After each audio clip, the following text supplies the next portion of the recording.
देश में जो उनके द्वारा फैलाया गया नफ़रत का माहौल है, उस पथ के कारण पूरे देश का कहीं ना कहीं नुकसान हो रहा है। अग्निपथ योजना के संबंध में अग्निवीरों के बारे में जिस तरह की भाषा का इस्तेमाल किए हैं, ये पूरे सेना का अपमान है। किशन रेड्डी ने कहा था कि ड्राइवर, उनको धोबी का काम, उनको नाई का काम, उनको सिलाई का काम दिया जाएगा, जबकि भारतीय जनता पार्टी नफरत की राजनीति को बढ़ावा देना चाहती रही है। देश के युवाओं के सम्मान के साथ ठेस पहुंचाने का काम कर रहे हैं। छात्रों के जो देश के अंदर किसान है, मजदूर है, वो इस सरकार से ऊब चुका है। अडानी और अंबानी के संरक्षण में ये सरकार चल रही है। बिहार इंश्योरेंस देख रहे हैं आप, मैं हूं आपके साथ मिराज मलिक। बीते दिन नेता प्रतिपक्ष के द्वारा आपको विधानसभा से राजभवन तक पैदल मार्च निकाला जाता है अग्निपथ के विरोध में। आज जो है भाजपा के प्रदेश प्रवक्ता मनोज शर्मा का बयान आता है कि तेजस्वी यादव के लिए अग्निपथ सही नहीं है, भ्रष्ट पथ सही है। हमारे साथ बात करने के लिए एजाज अहमद हैं, आरजेडी के प्रवक्ता।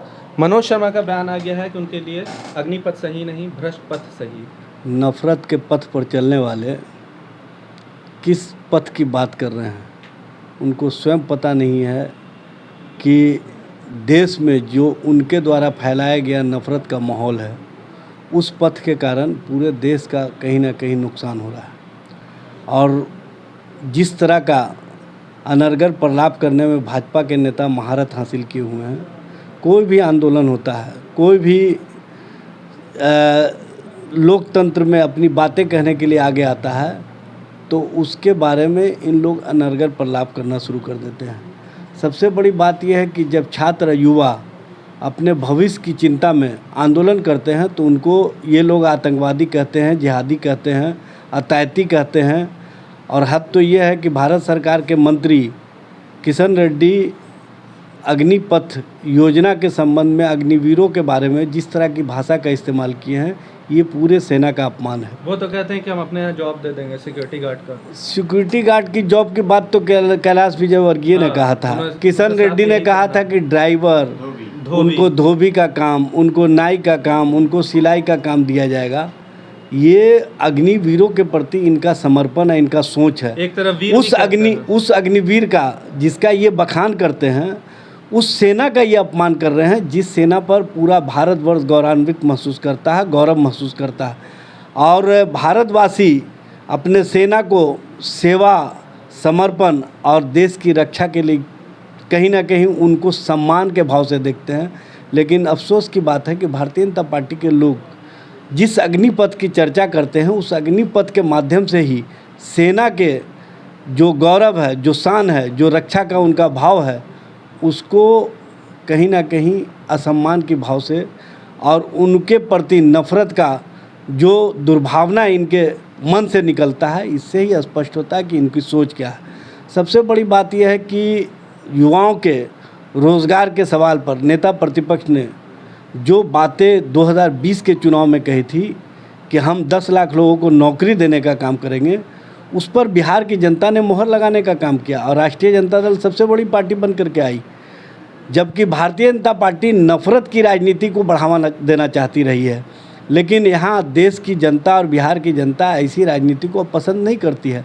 आप देखे होंगे, नफरत की राजनीति का परिणाम है कि आज युवा जब रोज़गार के सवाल पर आगे बढ़ते हैं, जब अपनी मांगों के सवाल पर आगे बढ़ते हैं, छात्र जब अपने बेहतर शिक्षा के माहौल पर आगे बढ़ते हैं, तो उनके प्रति इनके दिल में कितनी नफ़रत है, उसका प्रदर्शन इनकी भाषा से निकलता है।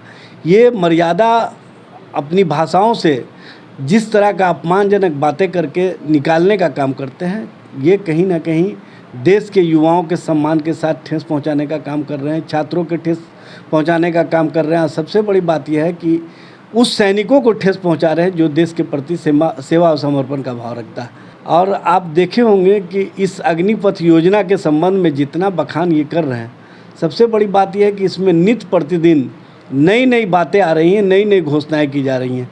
और सबसे अफसोस की बात है कि तीनों सेना प्रमुख के साथ 2 बार रक्षा मंत्री जी की बैठक हो चुकी है, 1 बार माननीय प्रधानमंत्री जी की बैठक हो गई। और तीनों सेना प्रमुख, पहली बार देश की रक्षा के सवाल पर बैठक हुआ होता तो ये अच्छी बात थी। देश में अगर किसी तरह की विपत्ति है, उस पर बैठक हुआ होता तो अच्छी बात थी। रिक्रूटमेंट के सवाल पर वो भी 4 साल के रिक्रूटमेंट के सवाल पर सेना के तीनों प्रमुखों का इस्तेमाल करना भारतीय जनता पार्टी के द्वारा या केंद्र सरकार के द्वारा ये सेना के राजनीतिकरण का एक नया इतिहास शुरू किया गया है। ये देश के लिए दुर्भाग्यपूर्ण स्थिति है और देश के लोगों को भी सोचना चाहिए कि सेना प्रमुख देश की रक्षा के प्रति समर्पण का भाव रखते हैं। देश के अंदर कोई ऐसी विपत्ति आती है तो उसको देखने का काम करते हैं, लेकिन आज रिक्रूटमेंट को देखने के लिए तीनों सेना प्रमुखों को लगा दिया गया और उनके माध्यम से डेली कहीं ना कहीं प्रेस कॉन्फ्रेंस करवाया जा रहा है। ये अच्छी बात नहीं है, ये परंपरा को तोड़ा जा रहा है और सेना का राजनीतिकरण किया जा रहा है। इस पर भारतीय जनता पार्टी को गंभीरता दिखानी चाहिए। देश का सवाल है और देश के सवाल को जिस तरह से ये हल्की बातों से लोगों के बीच प्रस्तुत करना चाहते हैं, देश के लोग अब इनकी बातों को सुनने के लिए तैयार नहीं है। जिसका गुस्सा कहीं ना कहीं देखने को मिला है, भारतीय जनता पार्टी अगर उस इबारत को भी नहीं पढ़ पा रही है तो ये उसके लिए दुर्भाग्य की स्थिति है। चूँकि देश के अंदर का युवा है, जो देश के अंदर छात्र है, जो देश के अंदर किसान है, मजदूर है, वो इस सरकार से ऊब चुका है। चूँकि ये कॉरपोरेट घराने की संरक्षक सरकार है और वो भी 2 कॉरपोरेट घराने अडानी और अंबानी के संरक्षण में ये सरकार चल रही है और उनका जहाँ इंटरेस्ट होता है वहीं पर सरकार काम करती है। इसलिए इस तरह की योजनाएं ला करके कहीं ना कहीं युवाओं को ठगी का शिकार बनाया जा रहा है, युवाओं के भविष्य को अंधकारमय किया जा रहा है। इस पर राष्ट्रीय जनता दल लगातार महागठबंधन के साथियों के साथ नेता प्रतिपक्ष के नेतृत्व में आंदोलनरत रहा है और आगे भी युवा और छात्रों के साथ अपने आप को खड़ा रखेगा। और महात्मा गांधी, जयप्रकाश नारायण, डॉक्टर लोहिया, जननायक कर्पूरी ठाकुर और लालू जी ने जो आंदोलन का रास्ता दिखाया, उस आंदोलन के माध्यम से हम उसी तरह से इस सरकार को झुकाने का काम करेंगे जैसे किसानों ने अपने सवाल पर झुकाने का काम किया। क्या लगता है कल ये अग्निपथ योजना इनको वापस लेना होगा। कल के पैदल मार्च से कोई फायदा होगा? जाहिर सी बात है, भाजपा के अंदर की बौखलाहट बता रही है, सरकार के अंदर की बौखलाहट बता रही है, सरकार के लोग ही अपने सवालों से घिर रहे हैं।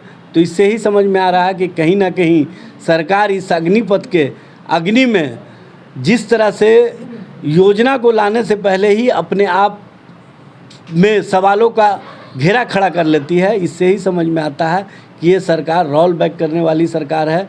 ये सरकार अपनी योजना को अपने ही माध्यम से मृत प्राय कर देती है और जनता के बीच जाने से पहले ही ये रोल बैक की स्थिति में आ जाती है। चूँकि इनको खुद ही नहीं समझ में आ रहा है कि किस तरह की योजनाएं लाएं जिससे हम युवाओं को ठगी का शिकार बनाएं। तो देखिए, हमारे साथ एजाज अहमद थे। इनका साफ तौर पे कहना है कि भाजपा को खुद नहीं समझ में आ रहा है कि किस तरह की योजनाएं लाएं और इनको ठगी का शिकार बनाएं। बीते दिन नेता प्रतिपक्ष ने पैदल मार्च निकाला था।